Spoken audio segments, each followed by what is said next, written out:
posibilidad ng tagumpay o kabiguan, ng ligaya o lungkot. Kaya marapat lamang na tanggapin si Jesus bilang tagapagligtas at Panginoon.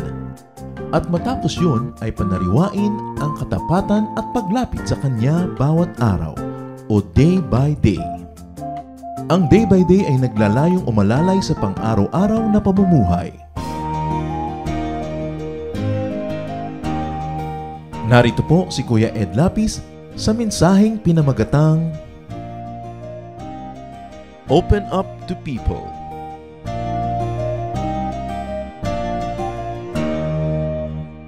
So Genesis 2, verse 18a, kauna-unahang sinabi ni Lord na it is not good. Kasi lahat kinreate niya, sabi niya, it is good, it is good, it is good. Light was created, it was good. Plants were created, it was good. And the first, it is not good statement of the Lord says, it is not good for the man to be alone. Nakita niyo yung tao, nag-iisa, sabi niya, it is not good for the man to be alone. In other words, what the Lord is trying to say in reverse is that it is good for men to have relations. It is good for men to connect and interconnect with people.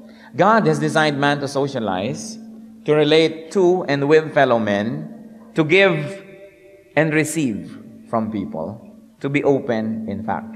Because if we're not open, we will not be able to give, but neither will we be able to receive. And God likes us to have a full life. John chapter 10, verse 10 says, and the Lord speaking, the thief comes only to steal, kill, and destroy. I have come that they may have life and have it to the full. So it is the will of Jesus Christ that we have a full life. Sabi ng ibang versions, I have come that they may have life and have it abundantly. So it is the will of the Lord that we have abundant lives, full lives. But fullness of life is in the details. It is not in the generalizations. And isolation is a grave burden. Isolation is one great thief that robs us of happiness. That's why even in prison, isolation is dreaded. Kinakatakutan yung mababartulina ang isang prisoner, mahihiwalay siya sa mga kapwa-prisoner, dahil kahit nagkakagulo, may away, nagra-riot, mas mabuti pa rin may kasama kaysa wala. Kaya sabi ng isang kanta, people who need people, are the luckiest people in the world. While needing people may give you a sense of weakness, needing people also gives you a sense of happiness. Sa atin pong pagharap sa mga bagong opportunities, bagong taon, mga bagong chapters ng ating buhay, tinatalakay natin ngayon yung mga little details of life that makes life even more nice or even nicer because the Lord likes us to have a full life. Christianity and Christian messages are not only about high-sounding theological ideas. In fact, they are more about day-to-day life because God likes us to have an abundant life. Ang pag-aaral natin ngayon, how to have a fuller life, is open up to people. Open up to people. I'd like you to bow before the Lord and pray for someone near you. Idalangin natin na kakausapin tayo ng Panginoon at magiging pagpapala ang ating pagsasama-sama sa sandaling ito. Lord, we pray for one another that your message may be for each one of us. While it is generally served to all, may you give us the wisdom so we can particularly and personally benefit from your word today. In Jesus' mighty name, we declare ourselves free to receive your word. May you give us wisdom to understand and anointing and empowerment to obey. Lead us, Father. Be our speaker. We don't want to hear a human voice, O God. We have gathered to hear your voice. Use your servant as your footstool, but be our speaker. Kayo pong mangusap sa inyong bayan, sa inyong mga anak, sa kapatirang ito. Wala kami ibang nais madinig kundi ang inyong katuruan. We reject, rebuke, and drive away any presence of evil, any lies and falsehood we reject in the name of Jesus. And we ask you, Holy Spirit, empower us to know, to see, and to understand God. Father, we praise and thank you. We glorify you in Jesus' mighty, powerful, and beautiful name. Open up to people. Marami pong mga tao hindi nag-open up sa kapwa, siguro because of lack of training or exposure or skill. They were not socially trained in childhood or in their families, even at school, to open up to people. So lagi na lang silang alukin mo, no, ayoko. Punta ka doon, ayoko. Laging nakasara. Laging nakaiwas. Many people don't open up to others because of shyness or introvertness. Nahihiyain. Or, there are those who don't open up to people because of distrust or fear of being vulnerable. Natatakot tayo, baka tayo maabuso, baka tayo kawawain, baka tayo ma-misinterpret ng tao. So, huwag na lang natin siyang pansinin. Halos sa mga gym, hindi nagpapansinan ng mga tao dahil baka tumingin ka sa kapwa mo nag-gym at ngitian mo, mapagkamalang ka interesado sa kanya. So, wala na lang pansinan. People don't open up. Probably there are people who don't open up because of fear of rejection, fear of abuse. Baka naman pag nakipagmabutihan pa ako sa taong ito o sa aking mga kamag-anak, utangan pa ako, istorbohin pa ang buhay ko, so wag na lang. And there are people who don't open up dahil nadala, nasaktan na, nagmahal, nag-welcome sa bahay, nag-welcome into their hearts, pagkatapos sasaktan, ninakawan, inabuso, they were hurt. Kaya mga iba sabi, ayoko na, hindi na lang ako magtitiwala. Minsan umibig, nadala, ayaw nang umibig muli. At gusto na lamang tanggihan ang lahat. There are people who are not ready to take a second chance. But imagine yourself in a Saulog bus and listen to this song and see what people have to say about being dala. And savor the words also. You remind me I live in a shell, safe from the past and doing okay. Not very well. No jokes, no surprises. No prizes or rises. My life goes along as it should. It's all very nice, but not very good. And I took a chance again. My love on the line with you. Nothing to show for it. You get what you get when you put for it. And I'm gonna take a chance again. Yan, ready to take a chance again. Nadala na kasi. So you remind me I live in a shell, safe from the past. Parang living okay but not very well. Predictable, regular, walang crisis, pero wala ring fun, wala ring joy. Kasi playing it too safe. And in life, many people miss out on a great body of fun and enjoyment that God wants us to enjoy because we're not ready to take a chance again. Because we play it too safe. Dahil minsan nang nadala, minsan nang nahirapan, minsan nang nasaktan. The Bible teaches us to open up to people. To open up. Why? Lahat ng bagay na nakasara becomes stale. Subukan nyo ang bahay na nakasara, yung hangin nagiging luma, inaamag. Subukan nyo rin yung mga pagkain na nakulong, napapanis. Kailangan nahahanginan, nakakahinga. Kailangan open tayo. Although there is a risk when we open up, that there's also a lot of reason to open up. How can we open up to people? How? Pwede kaya tayo mag-practice habang sinasabi natin, practice nyo sa inyong katabi ang mga sasabihin natin. First of all, look at people. Tingin na kayo ngayon. Look at people. In a friendly way. Kasi pwede naman kayo umirap. Pwede naman kayong tumingin na parang sasabi mong, kayang wambilhin tong damit ko. No? Pwede naman kayong tumingin na parang, may gusto ka siguro sa akin. Ano? Pero yung look at people in a friendly way. Proverbs 6:16-17 says that haughty eyes are detestable to God. So yung dapat tayong tumitingin, nakikipagtinginan sa kapwa, pero hindi yung condescending, hindi mo pagmataas, but just to look in a friendly way. Establish eye contact. Kaya kita nyo yung mga tao na ayaw nila mag-open up to others, what do they wear? They wear dark glasses. Para hindi ninyo makita kung nakatingin sila sa inyo, hindi nyo makita hindi pala sila nakatingin. They wear dark glasses. The dark glasses are saying, ayokong makipagtinginan sa'yo. Ayokong makita mong nakatingin ako sa'yo. Ayokong makita mong umiiyak ako. Kaya sa mga libing, maraming naka-dark glasses. Dahil gusto nila, keep me to myself. Don't look at me, and I don't want you to see me crying. But when you want to open up to people, look at people. Because our eyes are our windows to the world. Napakahalaga pala nung tingin. At naranasan ko lang yan when I had an eye surgery, isang laser surgery, na 3 days hindi ako makapagbukas ng mata. Ang sakit buksan, kailangan ko pang hawakan yung talukop ng mata ko at iangat para siya bumukas. Ayaw, my eyes refused to open because of the pain it went through. So, lagi na lang ako merong household staff who was doing little massages on my foot or my finger. You know why? Because I wanted to connect with people.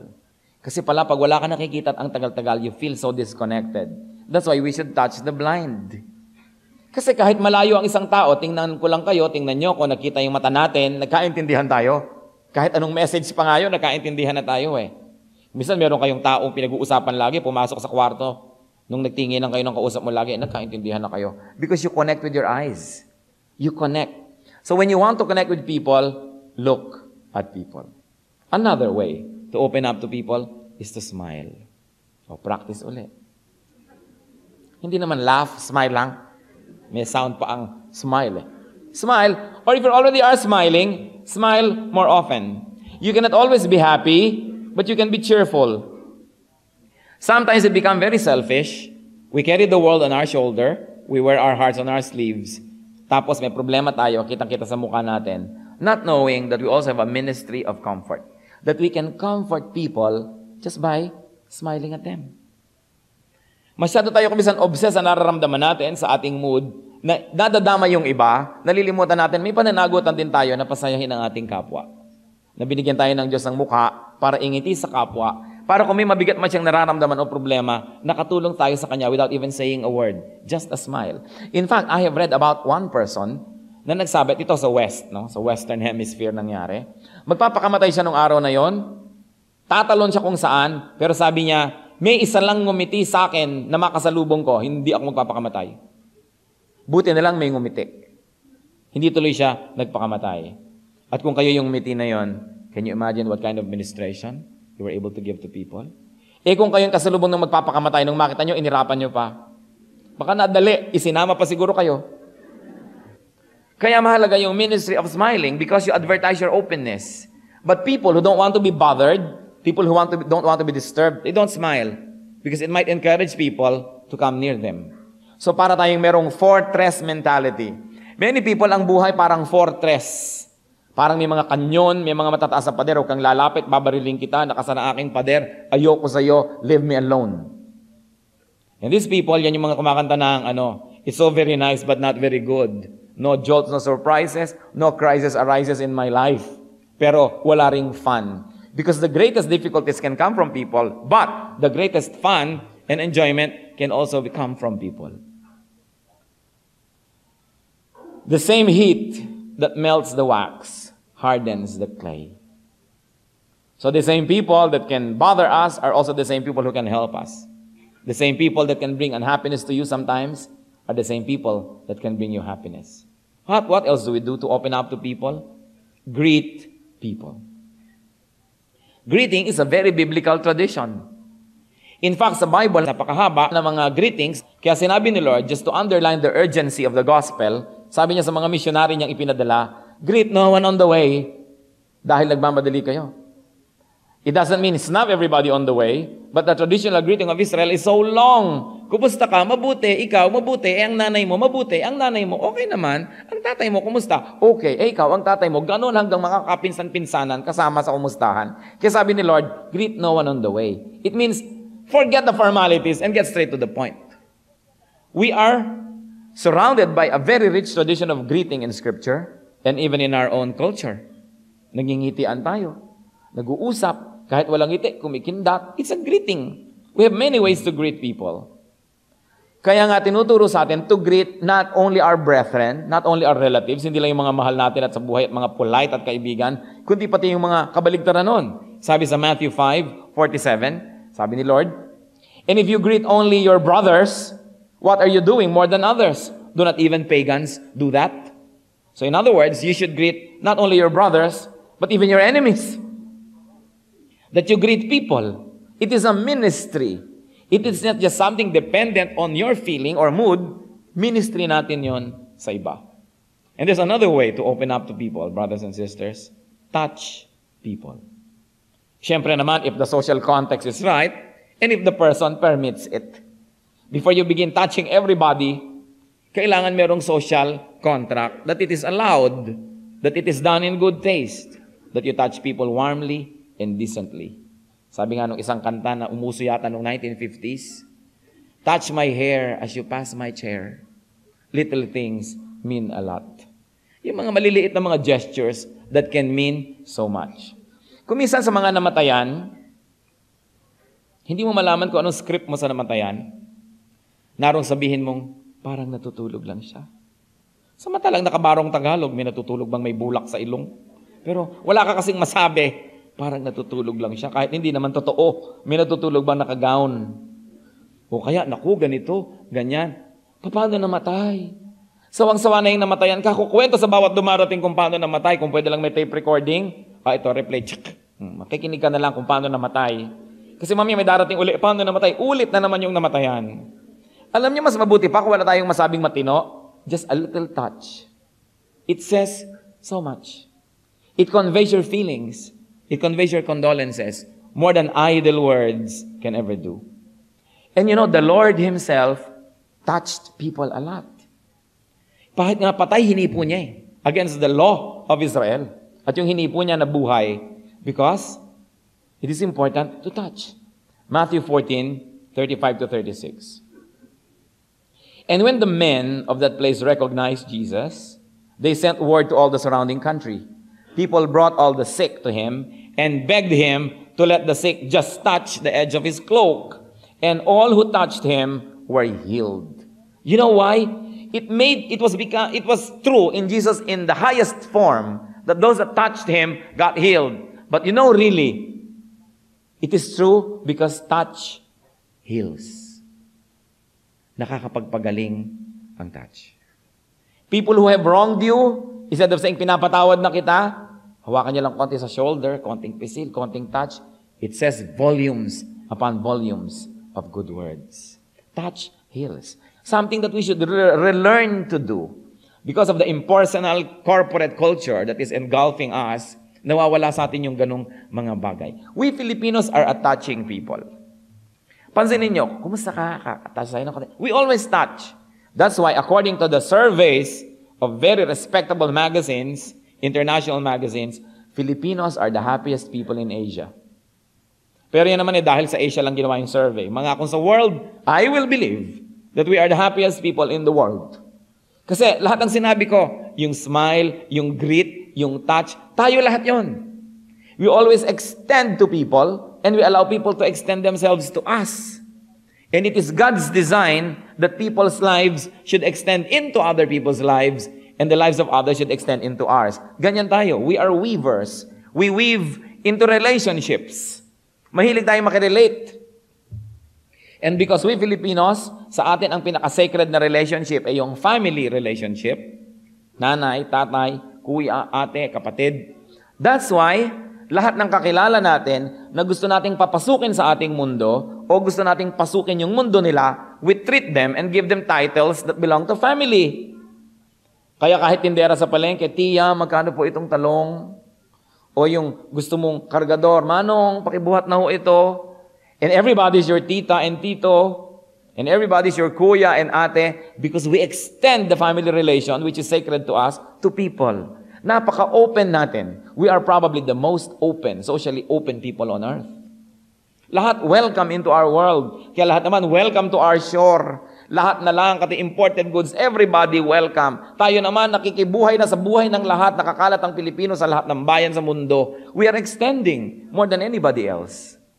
Probably it adds to our happiness. Because God said, it is not good for man to be alone.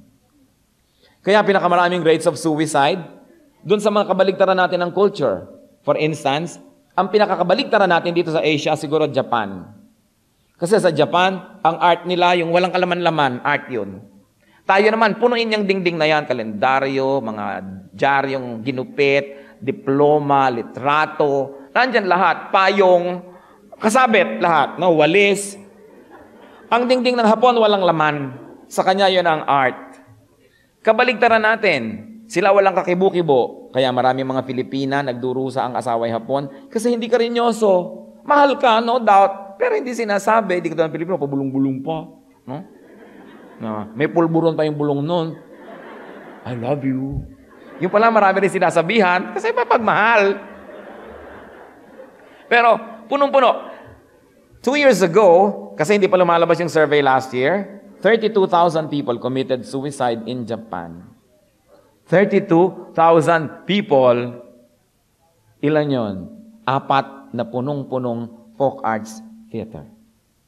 The richest economy in Asia is also the saddest.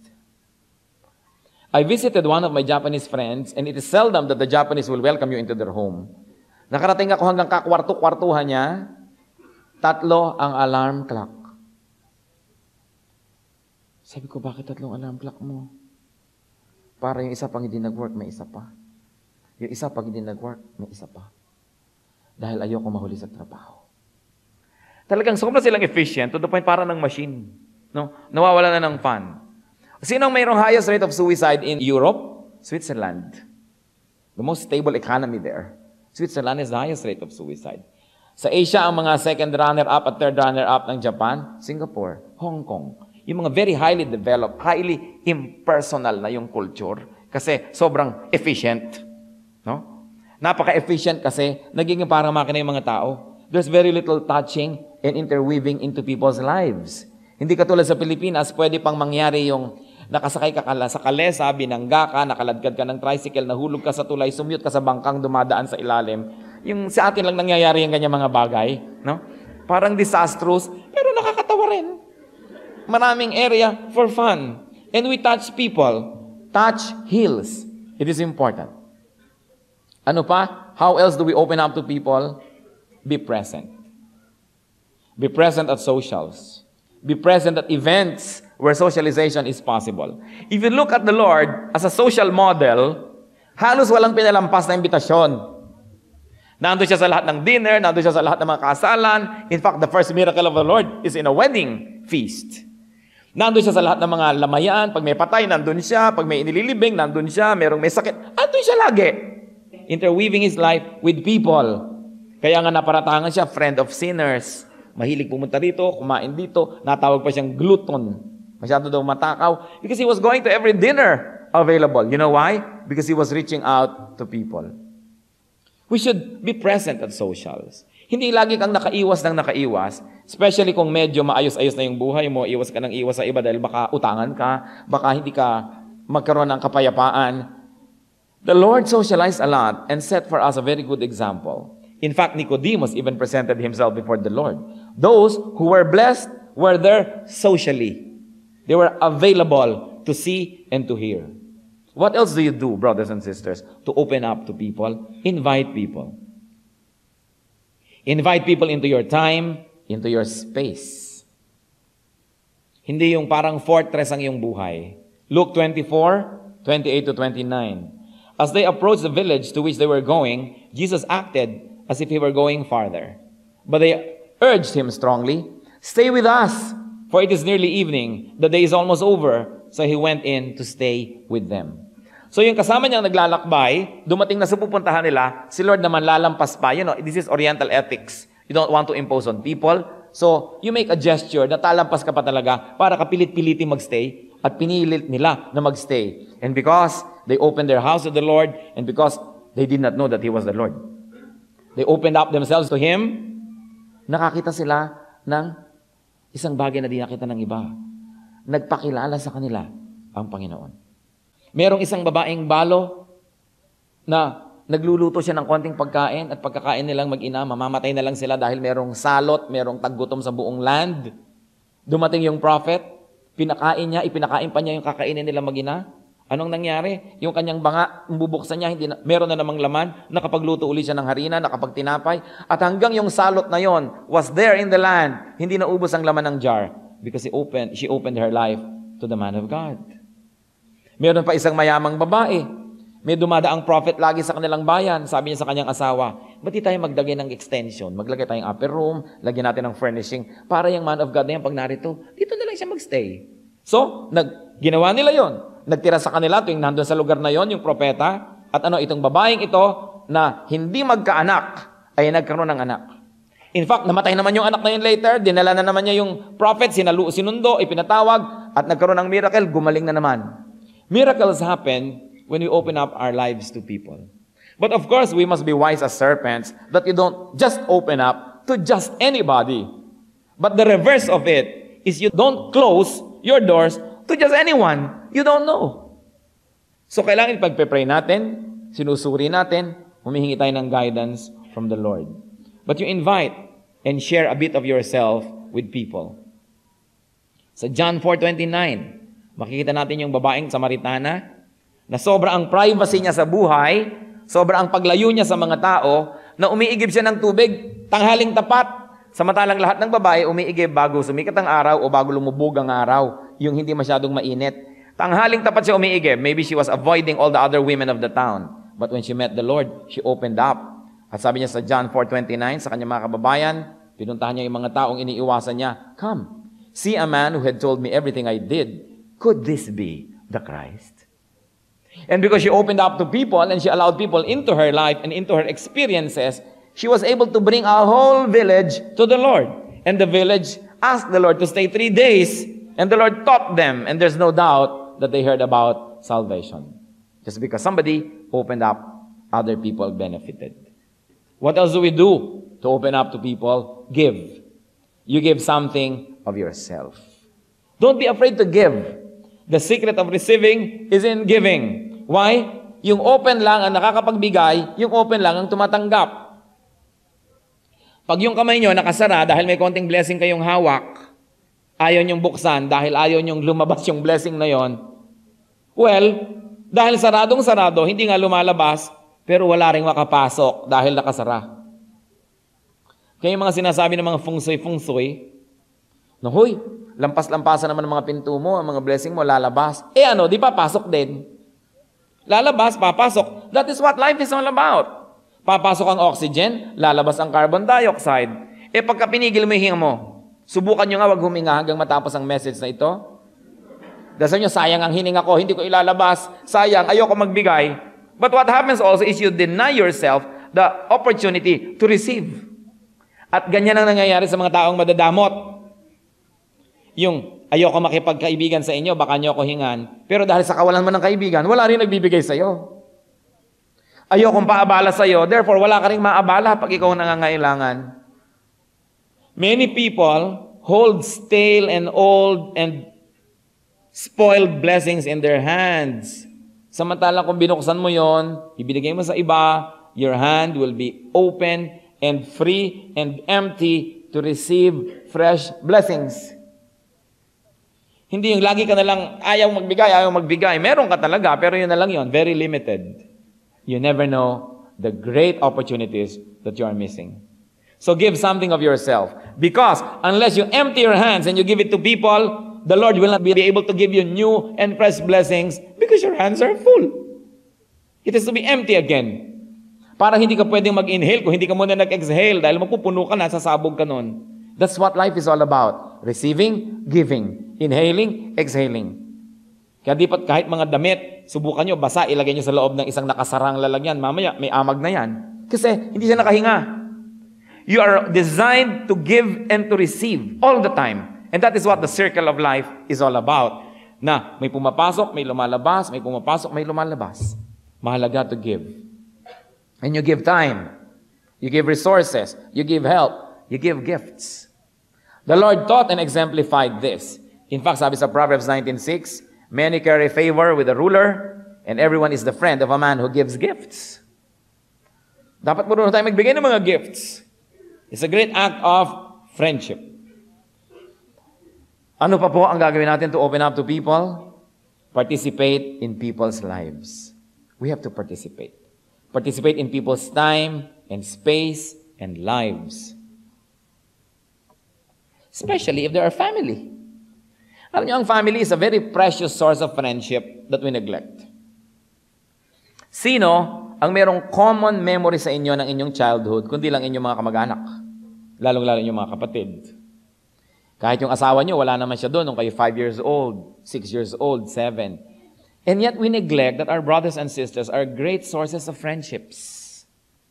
Ang nangyayari pag ang mga tao nakakaasawa, nakakanikanyang buhay, nakakalimutan lang yung mga kapatid, nakikita-kita na lang pag may libing. O kumisan, may reunion, which is very artificial, darating ka ng ganitong oras, aalis ka ng ganitong oras, ano mangyayari doon? Siyempre, everybody's stepping his best foot forward, at kung yung mga kamag-anak nyo mahilig mag-compete, pagpapa-impress pa yon. So you never get to really talk. You never get to share lives. But you know, you can have new friends, but you cannot make old friends. You can never make old friends. Dahil lampas na yung panahon eh. So yung old friends natin, especially mga kamag-anak natin, mga kapatid natin, they're so important. And yet, we miss out on the great fun because we forget them. It's important to open up. Kasi kumisan, yung mga magkakapatid, close to each other, pero pag nagkaroon ng kani-kanyang asawa, ito na ang mga asawa ang naghihiwa-hiwalay ng pamilya, lalo't may mana. Siyempre, yung mga sabit ang number one sulsol. Uy, yung mga anak mo, kawawa naman. Actually, siya yung may gusto, no? Kasi yung anak mo, kailangan ipaglaban mo yan. What else? We give. We participate in people's time and space and lives. Kasi sayang oras natin eh. Masyadong malaking na i-invest. A-attend ka sa graduation ni ganon, kasal ni ganyan. Pero sa kanila, milestones ng buhay nila yon, napakahalaga. That we don't miss such things. Sino nga ba mahilig pumunta sa kasalan? Mag-aayos ka pa, gutom na gutom ka, madalas naman, di masarap yung pagkain. No? Tapos ang awa ka doon sa mga ibon na kanina pakulong na kulong. Tapos naman, tuwing tatawagin ng dalaga para sumalon ng bulaklak, walang gustong tumayo, malalaglag ang bulaklak sa sahig. Boring ang mga kasal. No? But we can make it interesting. And just by being there, you're saying, you're important to me. Yung iba, magre-regalo pa tayo, huwag na tayong pumunta. Puro pa iwas, puro pa iwas. It's all about money. That's why people close and not open up.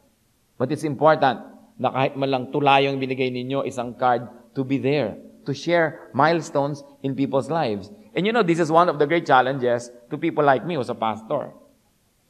Because ang kasal ng tao, minsan lang mangyari sa kanyang buhay. Ang libing ng tatay mo, minsan lang mangyari sa iyong buhay. But for people like us, it happens nearly every day or every week. So for you to reinvent its freshness and to find joy in it is a great challenge. But you do. You are there because you want to give to people. You don't want to assign it to just anybody dahil sa kanya, mahalaga yun. Yung pagpapahalaga natin sa kapwa. And true enough, sino ba naman ang natatandaan natin when all the chips are down? You don't remember people who delivered the greatest speeches on earth. You don't remember yung umimbento ng washing machine. Hindi mo naaalala yung mga taong nakarating sa buwan. Ang naaalala mo, sino ba yung dumalaw sa'yo nung may sakit ka? Sino ba yung unang-unang dumating nung namatayan ka? Nung walang-wala kang pera, sino yung nag-abot sa'yo? These are the people we remember. Because greatness is not about inventing and reinventing the wheel. Greatness is not about building the pyramids of Egypt because chances are you probably don't even know who built them. But greatness are composed of little acts of kindness in daily life. And this is what matters to us. So gusto nating maging anak ng Diyos, maging liwanag ng sanlibutan, be kind to people. People need kindness. And there are those who need it more than others this very special time. So we welcome people into our lives and we also join people in their lives, not only when you are welcome. Katulad ng Panginoon sa Luke 19, 5-6, inibita niya ang kanyang sarili sa bahay ni Zacchaeus. When Jesus reached the spot, he looked up and said to him, meaning to Zacchaeus, Zacchaeus, come down immediately. I must stay at your house today. So he came down at once and welcomed him gladly. Kung minsan hindi tayo iniimbita, we can also invite ourselves, yung calculated risks. Because sometimes, yung mga tao ang ayaw umimbita sa atin dahil sila itong nag-aalangan kung tatanggapin ba natin yung imbitasyon. So you make yourself available to people. In other words, you want to open up, you want to give more and receive more from life, be there. That should be the rule. Be there. Life is short, but it's always long enough to be kind. There's always enough time to be kind to people. And life is not remembered for its great inventions, but for its little sacrifices for people. And even if people don't remember, God remembers. And God has shown us the way. God can love us through people.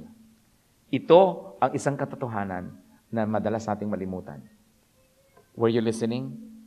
Sabi ko, God can love us through people. Aabutan ka ba naman ng Diyos ng malamig na tubig mula sa heaven? No. Kapwa mo tao mag-aabot nun. Kakamutan ka ba ng Diyos ng likod? No. Kapwa mo tao ang gagawa nun. Dinadalaw ka ba ni Lord personally sa yung hospital pagka meron kang sakit? Spiritually, yes, but physically, no. Tao ang gagawa nun. Hinahagod ba ni Lord yung likod mo kung ikaw ay umuubo? O tinatabi ka pa niya kung kailangan mo ng encouragement? No. Tao ang gumagawa nun. You know why? Dahil ginagawa yun ng Diyos through people. Nire-remind tayo ni Lord through people. Hindi naman pag nagkakasala ka, meron siyang bullhorn from heaven at sabi ko, hoy, maling ginagawa mo. Magpapadala siya ng tao, magre-remind sa'yo. Kaya dapat open ka. Hindi yung nagsasalita pala yung tao, binabara mo na para huwag siya magsalita. Huwag magkaroon ng lakas ng loob dahil ayaw mong tinatouch ang iyong ego. When people come to us, isipin nyo, heaven sent siya para niya ako i-correct, para niya ako bigyan ng advice. Because God loves people through people. Hindi naman gumagawa si Lord ng personal appearance sa iyo eh. Pero ine-extend niya ang kamay through kamay ng iba. Ine-extend niya ang kanyang bibig through bibig ng iba. Ine-extend niya yung love reminders through love ng iba. Kaya kung hindi natin papayagan yung mga tao na yun na pumasok sa mundo natin, pinagsarhan na rin natin ng Diyos. And life can become very uneventful. However, do not forget na si Satan lagi niyang kinokopya Diyos. Kaya, nagpapadala rin siya. No? Ito ang kamay ni Satan, nakakarating sa iyo. Ito ang bibig ni Satan, binibigyan ka ng wrong advice. Kaya dapat tayo mapili, sinusuri ang lahat ng bagay, pero hindi sarado. Yung iba, ipinagmamalaki, sarado kami, kandado, ipinalunok ko sa asawa ko ang susi. Nakakatuwa ba yung sarado ang utak mo? Hindi yung nakakatuwa. Pero hindi naman tatanggapin mo lahat. Pero marunong kang magsuri, marunong kang tumingin, pinananalangin mo, and God teaches you. It is important to let God love us through people. And that means allowing people to love us. Hindi yung para kang napaka-self-sufficient, ayaw mo nang tumanggap ng anumang bagay. Allow people to become channels of God's blessings. 1 Corinthians 12:7. Tukos sa mga spiritual gifts. Now, to each one, the manifestation of the Spirit is given for the common good. Ano daw yun? Bawat isa binigyan ni Lord ng kaloob, ng gifting, ng empowerment para sa ikabubuti ng lahat. So pag hindi ko tinanggap yung manifestation ng Spirit through one person, actually nire-refuse ko the goodness of God. Friends and people can multiply our joy and divide our sorrow. That's why it's important to be open to people. Proverbs 17:17, a friend loves at all times, and a brother is born for adversity. Napakahalaga nun, a friend loves at all times, and a brother is born for adversity. Bakit ka ba may kapatid? Kasi kung may pangangailangan ka, may kapatid ka. Pero pag iniiwasan ka, ang telepono inihahang, off ang cellphone dahil baka ka tumawag, ba't ka pa may kapatid? Because a brother is born for adversity. Proverbs 18:24, there is a friend who sticks closer than a brother. That's why friendships are important. Sabi, a neighbor nearby is better than a brother who lives far away. Dahil siyempre, kung nangangailangan ka na ngayon, ang layo pa ng kapatid mo, ito yung kapitbahay mo. You should make friends. Sa Philemon 7, Paul was discussing about the goodness of people around him and how he was open to their ministration. Your love, sabi niya kay Philemon, has given me great joy and encouragement because you, brother, have refreshed the hearts of the saints. So that means I'll admit my weakness to you. I'll admit my need to you, and I'll permit you to love me and to help me. That I'll not be too proud to reject your help. Alam nyo, may mga tao matulungin, pero ayaw nilang tumatanggap ng tulong. One way lang yon. Giving lang, walang receiving. Mauubos ka. Meron naman, receive ng receive, ayaw mag-give. Ano nangyayari? Nagiging estero. You know, the stero stink. Because they keep receiving everything, and they're barado, and they don't give, it doesn't flow, so they stink. You've got to receive, you've got to give. Colossians 4:11. Jesus, who is called Justus, also sends greetings. This is not Jesus the Lord, just another Jesus.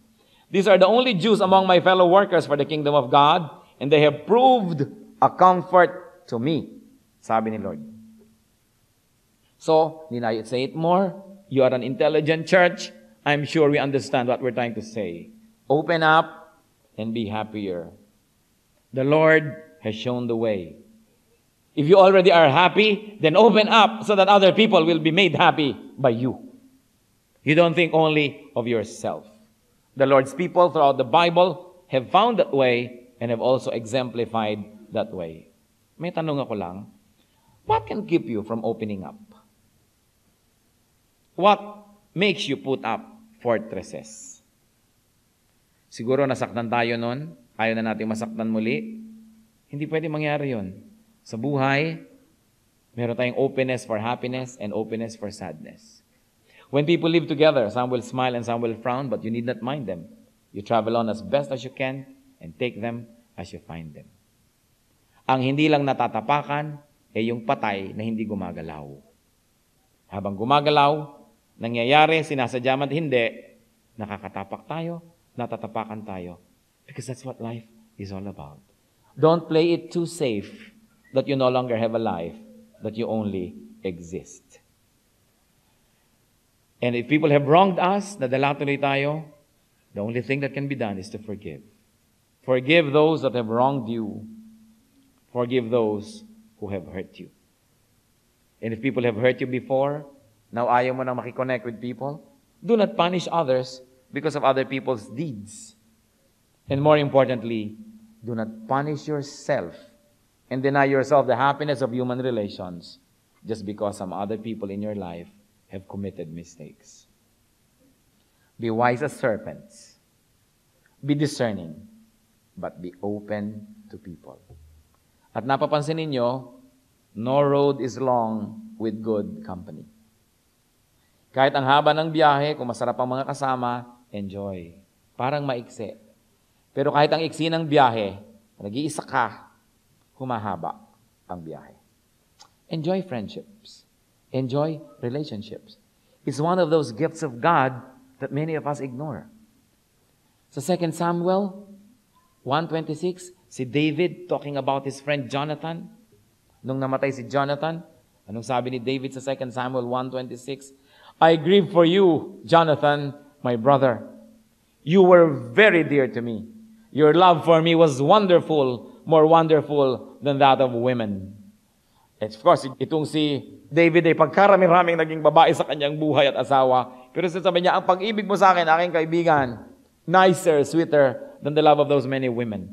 They had such a good friendship. Such a nice friendship that came from the Lord. That they were extensions of each other. So anong masasabi natin tulad ng kanta? Be ready to take a chance again. Yung chance na yon hindi yung negative chance sa alat chamba, kundi bigyan mo uli ang sarili mo ng pagkakataon. Ask God for a fresh heart if you have been hurt. Kung nadala na tayo, o tayo sobrang selfish, ayaw nating pabother, ask God for a new heart. Ezekiel 11:19, I will give them an undivided heart and put a new spirit in them. I will remove from them their heart of stone and give them a heart of flesh. Yung heart na malambot, nasasaktan, pero marunong ding sumaya. Hindi naninigas, na hindi natabla ng lungkot o saya, parang baliwala na rin. Enjoy godly freedom. Enjoy the freedom to relate to people. Enjoy people. And more importantly, church, listen. Enjoy God through people. Because it is through people that God shows Himself to us. Let's bow before the Lord at magpusuri tayo sa Espiritu ng Diyos. Nakasara ba tayo sa ating mga kapwa? Bakit? Paano? How can we open up? And if you already are open, how can you open up some more? Because room for improvement is the biggest room in the world. And the Bible tells us that God changes us from glory to glory. We can get better and better. In a moment of silence, let's be alone with God and let the Spirit minister to us. Ipakita sa atin kung anong area ang nakasara tayo hindi naman dapat at dapat tayong magbukas. Ipakita rin sa atin sa area anong tayong bukas sa mga maling tao na dapat nating isara. Dapat dahil kasi mali. At ipakita sa atin ng Panginoon how we can give more and love more. And how can we be humbler so that we can show our hearts, our feelings, and even receive help and love from people. The message of the gospel, the message of the cross, the message of Jesus is that of freedom.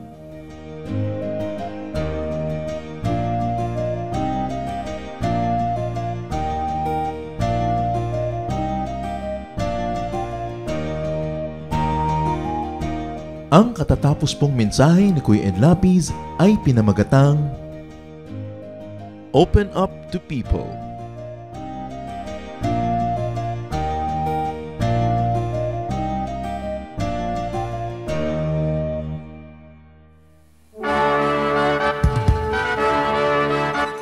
Halina't sama-samang sumamba at magdiwang sa Day by Day Jesus Celebration kasama si Kuya Ed Lapiz. Bulwagan ng Panginoon PICC, one Sunday a month, Philippine International Convention Center, Rojas Boulevard, Pasay City. All other Sundays sa mga day-by-day mini-bulwagan ang pagtitipon. Para sa buwan ng Oktubre, gaganipin ito sa October 6, 2024. 8 a.m. ang First Jesus Celebration, 10 a.m. naman ang Second Jesus Celebration. Para sa iba pang detalye, bisitahin ang ating official Facebook page, Day by Day Friends.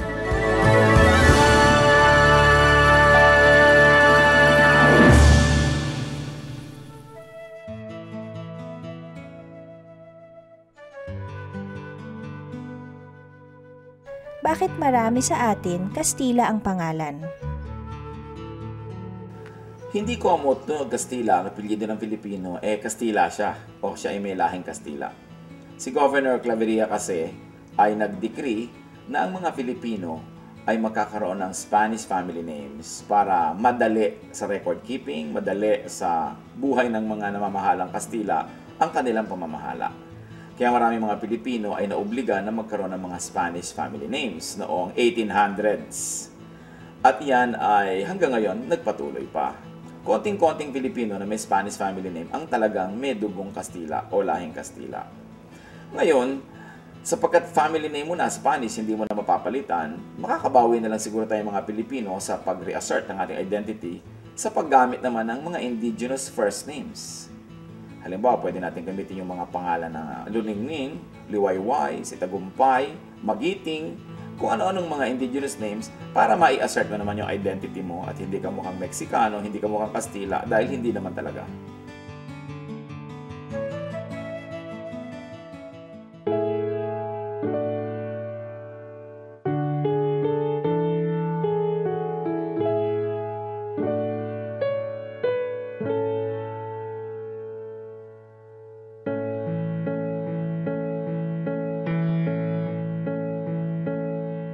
Kung aking marinig, banayad mong tinig, paligid may dilim, sa pag-asa'y hitik. At kung sa panahon ba ng kasiyahan, walang pagkalimot, dalay pasalamat.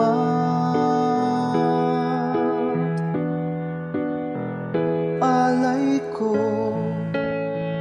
ay papuri, damhin mo pagsamba,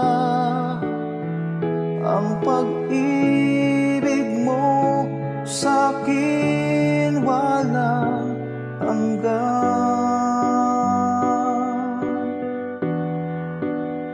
Sa iyo kabutihan, buhay ay nakamtan.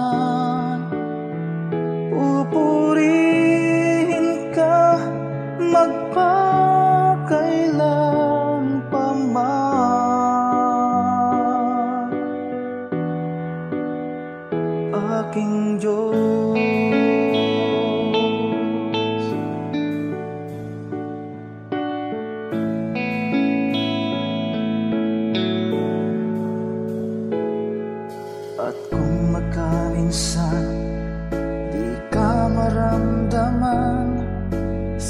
puso ko'y tiyak, ika'y naririyan.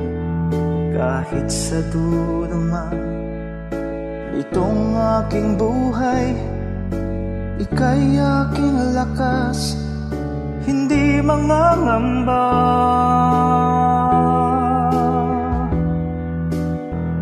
Alay ko ay papuri, damhin mo pagsamba, ang pag-ibig mo sa'kin walang hanggan.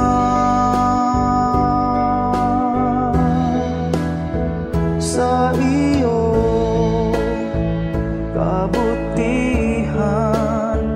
buhayan nakamtan, pupurihin ka magpakailan pa man.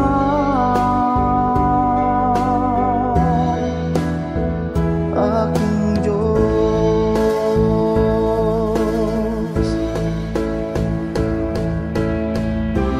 bawat yugto sa aking buhay,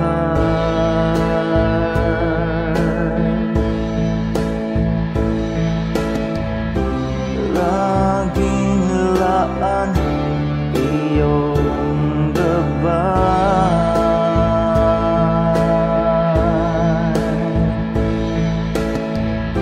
Sa piling mo may tagumpay.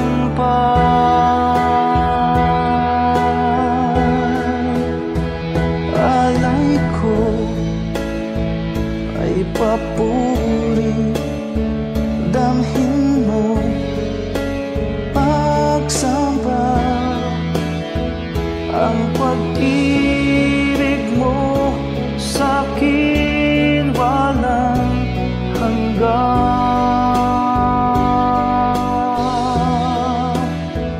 Sa iyong kabutihan,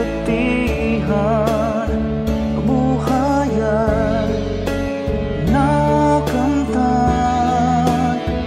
pupurihin ka magpakailan pa man.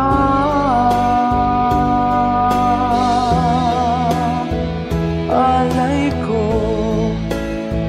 ay papuri, damhin mo pagsamba, ang pag-ibig mo sa'kin walang hanggan.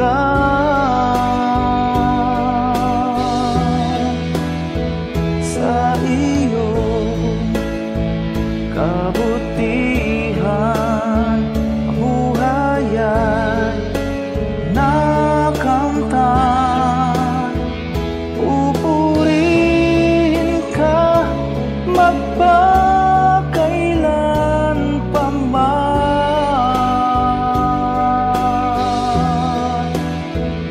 Aking Diyos,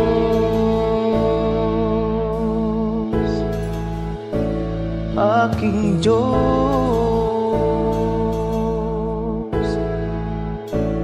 aking Diyos.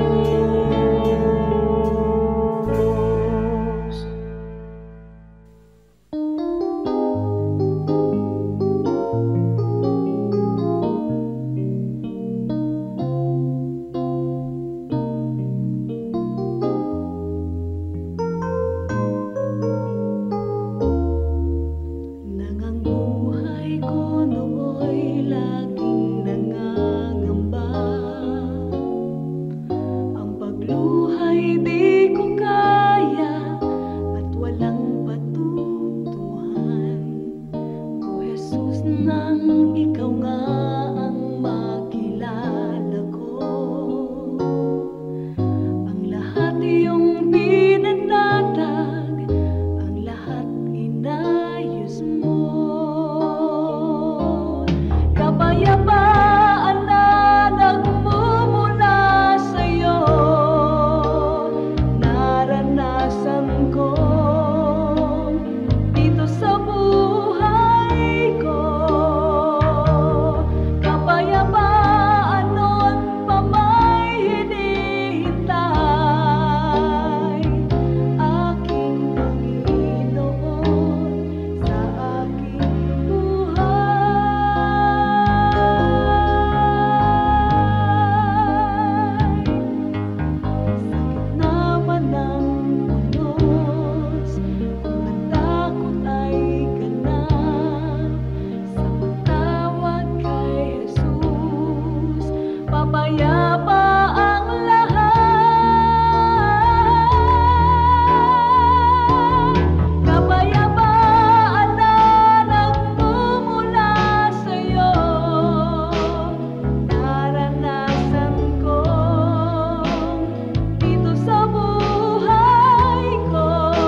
Oras na po para pansamantalang magpaalam ang programang Day by Day. Tayo po'y magsama-sama tuwing ika-6 hanggang ika-7 ng umaga, araw-araw. Magandang umaga po at mabuhay ang Panginoong Hesus!